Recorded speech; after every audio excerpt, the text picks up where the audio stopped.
ल बँदेलले चाहिँ मकै यसरी खतम पारेछ पुरै गरारी तिनी गरी।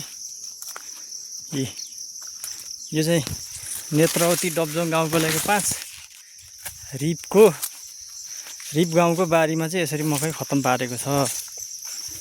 अब यो चाहिँ मुखमा आएको बाली हो, तर बँदेलले यसरी यस्तो पारिसकेपछि किसानको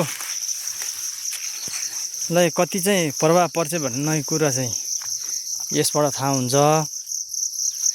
ल हेर्नुहोस्, तपाईको कति पीडा हुन्छ, कति दुःख हुन्छ भन्ने कुरो गराई सोत्तर बनाएको छ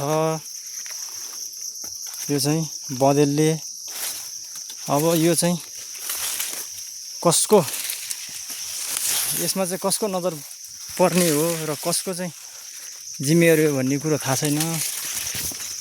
अब यो चाहिँ केही पनि छैन तपाईको भित्र यो मकै तपाईहरुले हेर्न सक्नुहुन्छ।